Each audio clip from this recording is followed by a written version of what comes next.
Halo Sobat Nora, apa kabar hari ini? Siapkan posisi nyaman kalian. Hari ini, saya akan membawakan sebuah kisah berjudul Jangan Jadi Yang Terakhir. Sebuah cerita yang mungkin akan membuatmu cukup menegangkan. Mari kita mulai.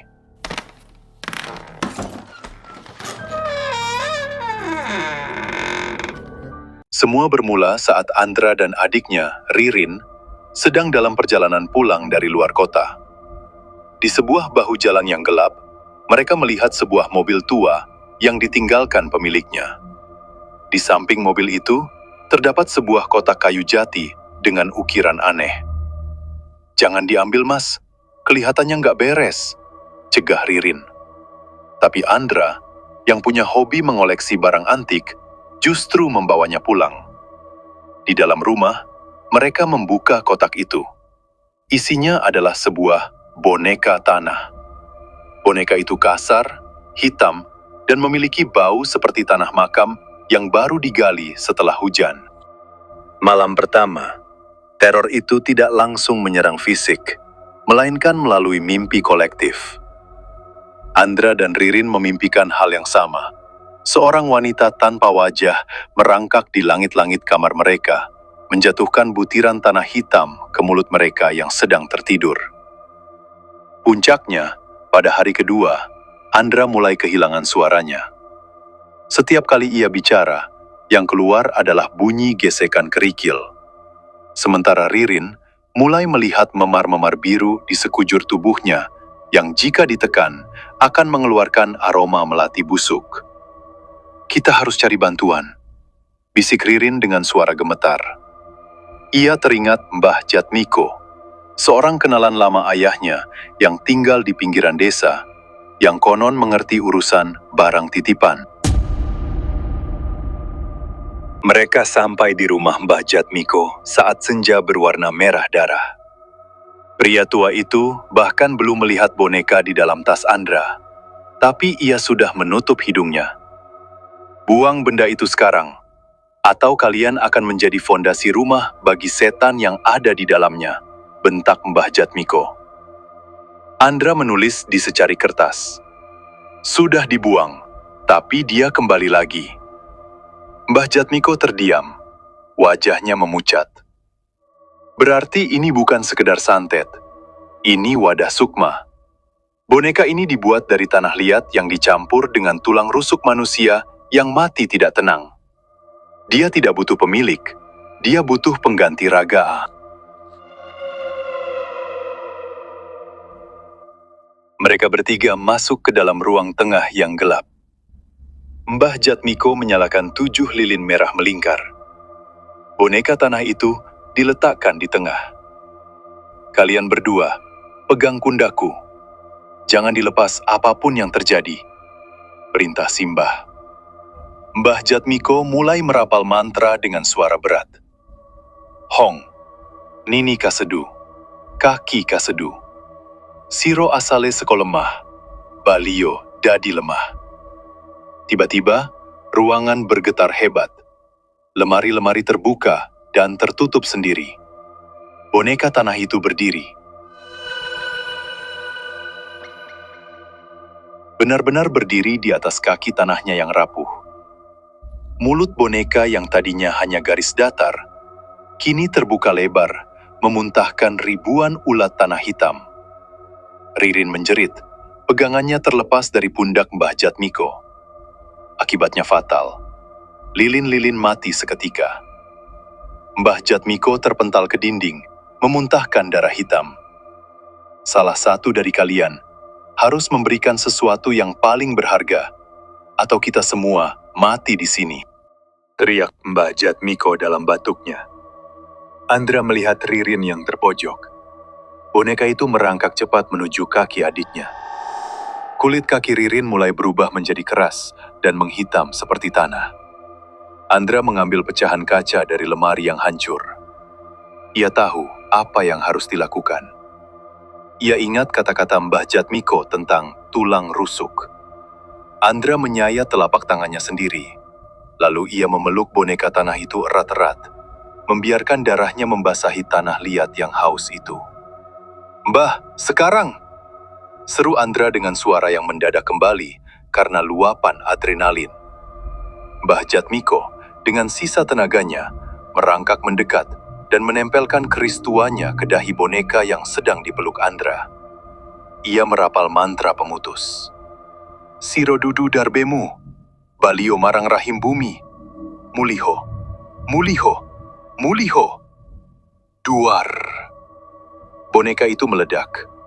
Bukan menjadi kepingan tajam, tapi menjadi debu tanah yang sangat halus yang memenuhi ruangan. Andra terhempas. Ririn pingsan. Pagi harinya, ruangan itu bersih. Boneka itu hilang. Mbah Jatmiko terduduk lemas di sudut ruangan. "Sudah selesai," katanya pelan. Tapi ingat, tanah yang pecah bisa disatukan lagi oleh air mata kesedihan. Mereka berdua pulang dengan selamat. Namun, saat Andra sedang mencuci lukanya di kamar mandi, ia melihat ke dalam wastafel. Dari balik lubang pembuangan air, muncul sebuah jempol kecil yang terbuat dari tanah hitam, yang perlahan-lahan mulai memanjat keluar. 2 minggu setelah ritual di rumah Mbah Jatmiko, Andra dan Ririn mencoba hidup normal. Namun, ketenangan itu pecah saat seorang kurir muda bernama Jaya mengetuk pintu rumah mereka. "Pak, ini ada paket return. Alamat pengirimnya di sini," kata Jaya sambil menyodorkan sebuah kotak yang dibungkus plastik hitam. Andra gemetar. Ia tidak memesan apapun. Saat Jaya menyerahkan paket itu, tangan mereka bersentuhan. Jaya tiba-tiba tersentak, matanya putih sesaat, dan ia membisikkan kata-kata dalam bahasa yang tidak dikenal sebelum kembali sadar. Begitu Jaya pergi, Andra membuka paket itu.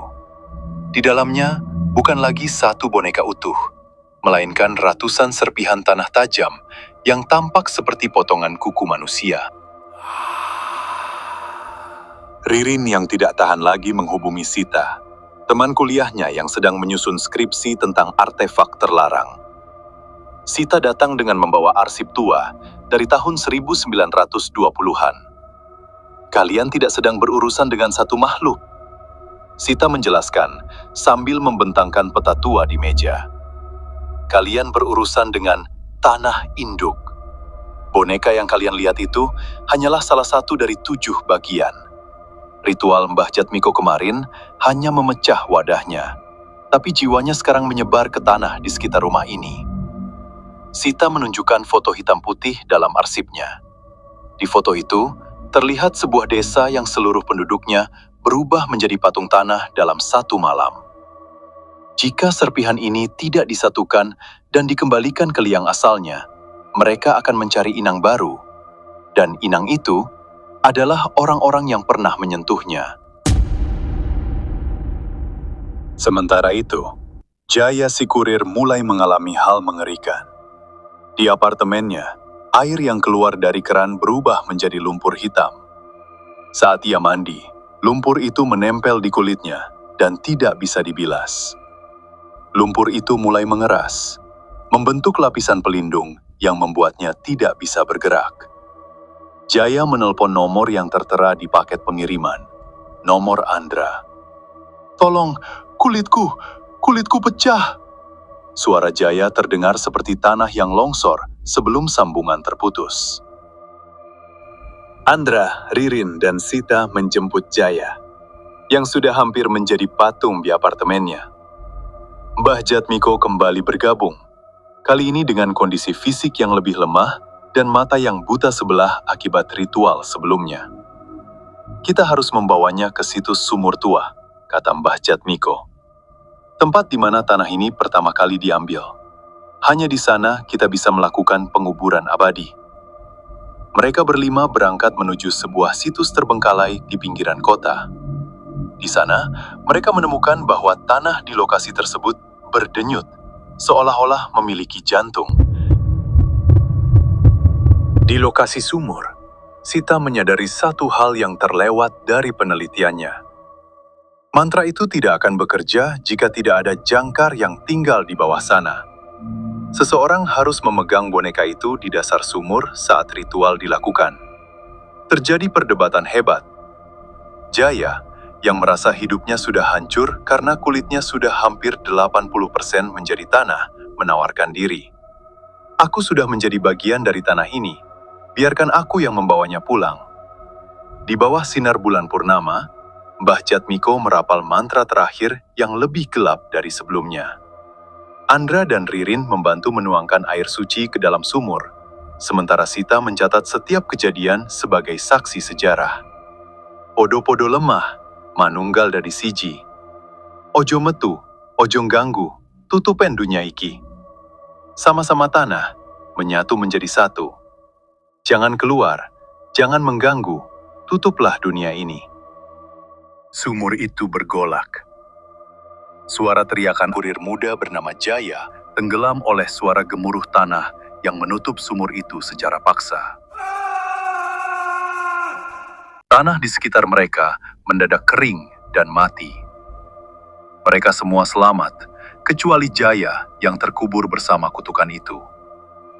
Namun, saat Sita sedang merapikan arsipnya di rumah, ia menemukan selembar kertas yang terselip di halaman belakang. Kertas itu berisi catatan. Tanah induk akan selalu memanggil bagian-bagiannya yang hilang. Siapapun yang mendengar ceritanya, siapapun yang membaca naskahnya, kini telah menjadi bagian dari silsilah tanah tersebut. Sita menoleh ke arah jendela. Di sana, di atas meja belajarnya, terdapat sebuah butiran tanah kecil yang baru saja jatuh dari langit-langit.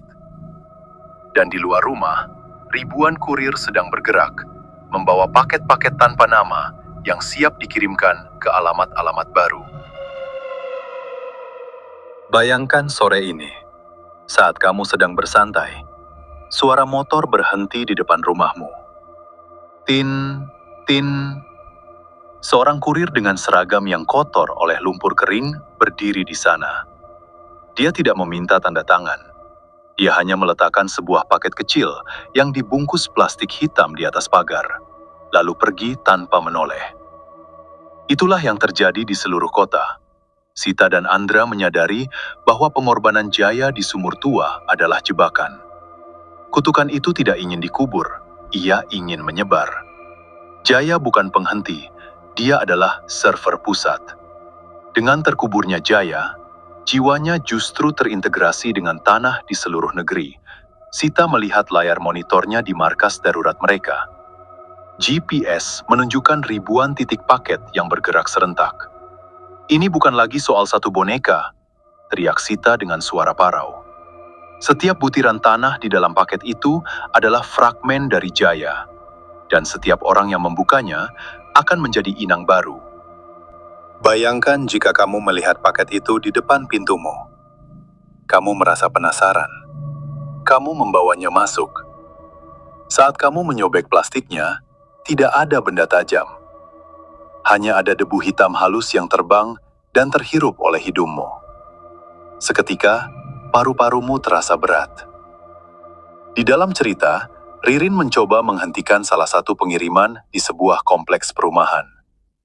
Dia melihat seorang ibu muda baru saja membuka paket tersebut.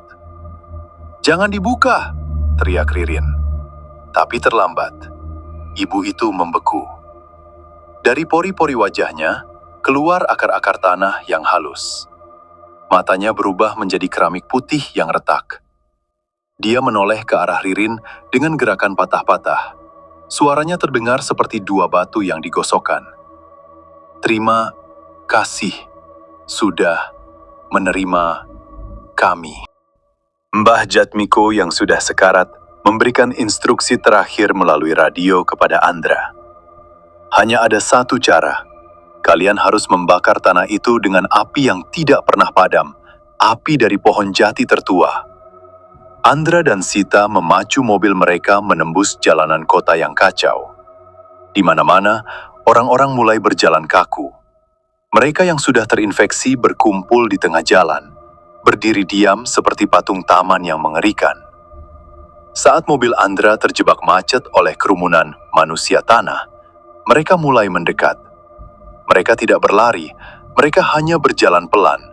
Namun, setiap langkah mereka meninggalkan retakan di aspal. Mereka mengepung mobil Andra. Tangan-tangan kaku mereka yang sekeras batu mulai menggedor kaca mobil. Tok, tok, tok. "Sita, bakar naskahnya!" teriak Andra. Di tengah kepungan, Sita menyiram naskah kuno dan seluruh data penelitiannya dengan bensin. Dia menyalakan korek api. Jika naskah ini terbakar, memorinya akan hilang dari dunia ini, dan mereka akan kehilangan arah. Saat api berkobar, manusia-manusia tanah itu berteriak histeris. Suara mereka melengking, memecahkan kaca-kaca gedung di sekitar. Tubuh mereka mulai membara dari dalam, memancarkan cahaya merah seperti lava yang mendingin. Satu persatu, patung-patung itu ambruk, hancur menjadi debu yang tidak lagi berbahaya. Kota sudah kembali sunyi. Andra, Ririn, dan Sita selamat. Mereka berdiri di tengah puing-puing abu hitam yang menyelimuti jalanan seperti salju duka. Sita menatap kameranya, yang kini menatapmu. "Kami sudah membakar naskahnya," bisik Sita dengan nafas tersenggal. "Kami sudah menghapus jejaknya dari sejarah. Tapi, ada satu hal yang kami lupa." Andra mendekat ke kamera.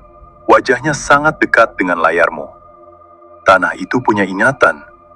Dan sekarang, ingatan itu sudah berpindah ke kepalamu, karena kamu menonton cerita ini sampai akhir.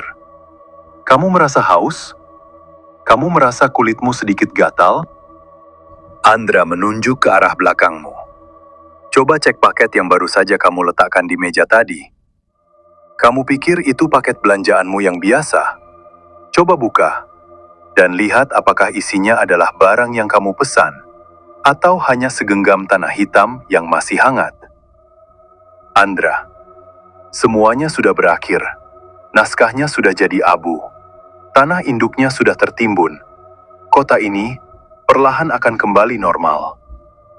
Sita, akhirnya naskahnya sudah jadi abu. Tanah induknya sudah tertimbun jauh di bawah sana. Kami pikir dengan membakar naskah itu, ingatannya akan hilang. Andra, tapi kami lupa satu hal. Abu itu ringan. Dia tidak butuh kurir untuk berpindah. Dia hanya butuh angin, atau sebuah cerita yang didengarkan sampai selesai.